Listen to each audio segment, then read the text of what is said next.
नमस्ते, मैं अविचल दुबे। न्यूज़ तक को आप नए रंग रूप में देख रहे हैं, लेकिन रौनक वही है, एक्सप्लेन करने का तरीका वही है जिससे आप लगातार पसंद करते आ रहे हैं। पेट्रोल डीजल को लेकर लगातार चर्चाएं बनी हुई हैं। कारण साफ है कि पेट्रोल डीजल की कीमतें बेहताशा वृद्धि के साथ बढ़ रही हैं। आप कहेंगे बेहताशा वृद्धि, 80 पैसे, 50 पैसे, 30 पैसे इतने ही तो बढ़ रहे हैं, लेकिन ये लगातार बढ़ रहे हैं। बीते 15 दिन में 13 बार, यानी कि 13 दिन लगातार पेट्रोल डीजल के दाम बढ़े हैं। आज फिर से बढ़े हैं और इस वक्त जो है दाम बीते 15 दिन में ₹9.5 ज़्यादा हो चुके हैं। 80 पैसे आज फिर से दाम बढ़ाए गए पेट्रोल डीजल पर और फिर से वृद्धि हो गई पेट्रोल डीजल में। अगर आपको 4 महानगरों की शक्ल दिखाऊं, उसके हिसाब से आप समझ लेंगे कि आपके आसपास भी पेट्रोल डीजल की स्थिति क्या है और पेट्रोल डीजल की जो कीमत है वो आपके शहरों में भी लगभग इसके पास इससे ज़्यादा भी हो सकती है। तो दिल्ली में इस वक्त जो पेट्रोल की कीमत है वो 105 रुपये लीटर है। मुंबई में ये 120 के पास जा चुकी है। कोलकाता में ये 114 रुपये के पार है और चेन्नई में 110 रुपये है। अब इसमें कई सारे बीच में कारण दिए जा रहे हैं कि जो पेट्रोल डीजल की कीमतें एक टाइम पर आकर स्थिर हो गई थी, उसके बाद जो है ज़रूरत पड़ गई इनको बढ़ाने के लिए, क्योंकि कंपनियों को बहुत ज़्यादा नुकसान हो रहा है। नुकसान कितना है, इसका रेवेन्यू कितना लॉस है, इसको समझ लेते हैं। तो दरअसल जो IOCL, BPCL यानी कि जो पेट्रोलियम कंपनी हैं, टॉप कंपनी हैं, HPCL को नवंबर से मार्च के बीच में करीब 2.25 अरब डॉलर यानी कि 19,000 करोड़ रुपए का लॉस हुआ है। ये रेवेन्यू लॉस है। अच्छा, ये रेवेन्यू लॉस हुआ क्यों? तो कारण के रूप में समझ सकते हैं कि चुनाव की वजह से 5 राज्यों में जब चुनाव चल रहे थे उसकी वजह से पेट्रोल डीजल के दाम को फ्रीज कर दिया गया, स्थिर कर दिया गया। 137 दिन में दाम नहीं बढ़े। अब ये पेट्रोल डीजल के दाम तेजी से बढ़ रहे हैं, हर रोज करके बढ़ रहे हैं छिटपुट तरीके से, लेकिन अब ये बहुत ज़्यादा बढ़ चुके हैं। अब सवाल आता है कि आखिर कितने और ज़्यादा दाम बढ़ेंगे? तो एक्सपर्ट्स का साफ तौर पर कहना है कि जितना लॉस है उसको पाटने के लिए 15-20 रुपये पर लीटर अब से और बढ़ सकते हैं। इस हिसाब से दिल्ली को देखें तो दिल्ली में 15 रुपये अगर बढ़े या 20 रुपये बढ़े तो 120 से 125 रुपये यानी कि 125 रुपये लीटर पेट्रोल आ सकता है। डीजल भी काफ़ी ज़्यादा बढ़ सकता है। मुंबई जैसे महानगरों में या दूसरे और शहरों में 150 रुपये लीटर पेट्रोल जा सकता है। ये आगे की स्थिति हो सकती है, क्योंकि जब फ्रीज कर दिए गए दाम चुनाव की वजह से, तो फिर धीरे धीरे करके छिटपुट तरीके से दाम बढ़ते हैं और फिर वो जो नंबर है वो बहुत बड़ा हो जाता है। पिछले साल भी जब 5 राज्यों में चुनाव थे, बंगाल के चुनाव थे, तो दाम फ्रीज कर दिए गए। जब बढ़े तो 5 महीने में 20 रुपये दाम बढ़ चुके थे। दरअसल पेट्रोल डीजल को लेकर विपक्ष लगातार सरकार को घेर रहा है। सरकार का कहना है कि क्रूड ऑयल के दाम जो हैं इंटरनेशनल मार्केट में अस्थिर हो रहे हैं, इसकी वजह से ऐसा हो रहा है।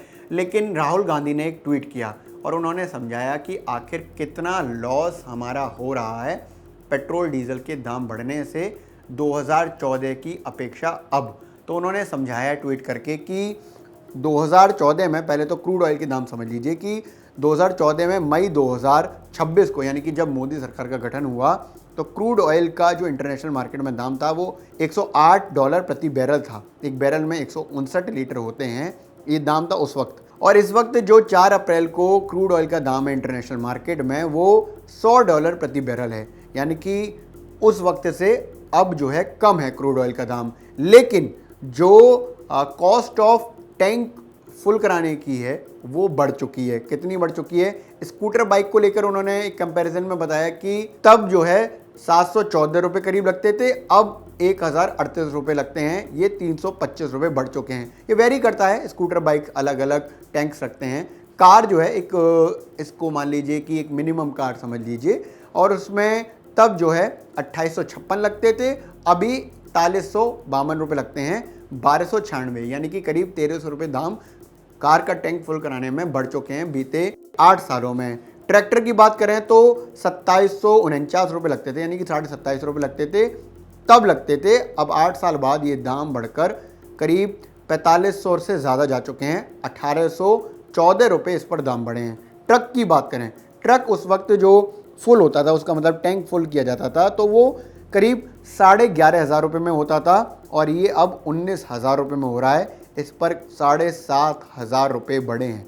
मतलब टैंक फुल कराने में। राहुल गांधी ने ट्वीट करते हुए साफ तौर पर ये लिखा भी कि ये प्रधानमंत्री जनधन लूट योजना है। वो साफ तौर पर प्रधानमंत्री पर यानी कि सरकार पर सीधे वार कर रहे हैं और कह रहे हैं कि उस समय क्रूड ऑयल के दाम ज़्यादा थे और उस वक्त फुल टैंक कराने में कम पैसे लगते थे। अब जो है क्रूड ऑयल के दाम कम हैं उस समय की अपेक्षा और उसके बावजूद जो है फुल टैंक कराने में ज़्यादा पैसे लग रहे हैं। यानी कि सरकार ज़्यादा रेवेन्यू, सरकार ज़्यादा टैक्स वसूल रही है। अब जो इसमें सबसे इम्पॉर्टेंट बात है उसका जिक्र मैं आपके साथ करना चाहूँगा कि जो ट्रक पर फुल टैंक कराने पर दाम बढ़ा है उसको सबसे ज़रूरी मानिए। आप कहेंगे कि हमारे पास तो ट्रक नहीं है, हमारे पास तो बाइक है या कार है, तो हमें उतना ज़्यादा फ़र्क नहीं पड़ेगा कि 7,000 या 7,500 दाम बढ़ चुके हैं फुल टैंक कराने में ट्रक में, तो वो सबसे ज़्यादा आपको इफेक्ट करता है। क्यों? क्योंकि ट्रक बेस्ड ट्रांसपोर्ट सिस्टम है देश भर में। जो भी सामान का आवागमन होता है देश में वो ट्रक से ही होता है। इसलिए अगर ट्रक को फुल टैंक कराने में ज़्यादा पैसा लगेगा तो सामान महंगा आएगा।